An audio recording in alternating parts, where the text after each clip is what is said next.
The Vib Nais refugees camp is bustling with activity. Children run around playing, adults are gathered in small groups talking, and there's a general sense of movement and noise. 2. A kind-hearted man in his late 20s stands near a tree, observing the lively scene. Spots Mai, beautiful and gentle woman in her early 20s, walking towards him. Their eyes meet, and a smile spreads across both their faces. 2. Smiling warmly. Mai, despite everything, you always manage to find a way to smile. It's one of the things I love about you. Mai, blushing and tucking a strand of hair behind her ear. You give me a reason to smile too. With you I feel safe and happy. 2. Softly, I wish we could leave this camp and build a life together. Mai, sighing. Maybe one day, 2. We just have to believe and stay strong. Nearby, Meng, a tall and sturdy man in his late 20s, watches from a distance. His expression darkens with jealousy and longing. He clenches his fists, his gaze fixed on Mai. Meng to himself, his voice filled with determination. This has to end. Mai will be mine. It's late afternoon. The sun casts long shadows across the camp as Mai walks back to her family's hut, carrying a basket of vegetables.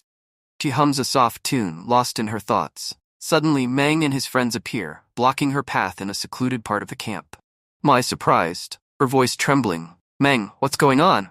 Meng grabbing her arm with a firm grip. Mai, you belong to me. You will be my wife. Mai struggling to break free, her eyes wide with fear. No, Meng, let me go. I love too. Meng's friends form a tight circle around her, preventing her escape. Mai's heart races as she desperately looks around for help. Just then, Tu arrives, running and panting, but he is too late. He watches helplessly as Meng drags Mai away, cries for help echoing in his ears. Tu shouting, his voice filled with anguish. Mai, Meng, let her go. This isn't right. Meng coldly, his eyes glinting with malice. Stay out of this, Tu. She's mine now. Tu falls to his knees, tears streaming down his face as he watches Mai disappear into the distance. His heart feels like it's being ripped apart, and he vows to himself that he will find a way to save her. Several years have passed. Tu is now in America, living in a modest home with his wife and children. The neighborhood is quiet, with neatly trimmed lawns and children playing in the yards. Tu sits on the porch, a distant look in his eyes as he watches his children play. His wife, kind and supportive woman in her early 30s, comes out and sits beside him, smiling warmly. Tu's wife gently placing her hand on his burgant. Tu, you've been quiet lately. Is everything okay? Tu, nodding, his voice filled with sadness. She was my first love. I'll always miss her. Tu's wife, smiling. She's at peace now, thanks to you.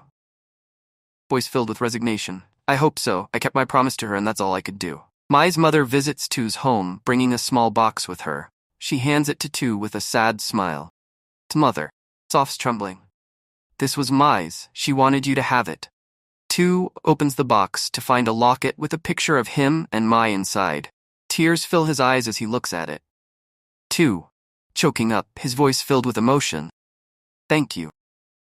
This means so much to me. Mai's mother, patting his hand, her voice gentle. She loved you too. Even in her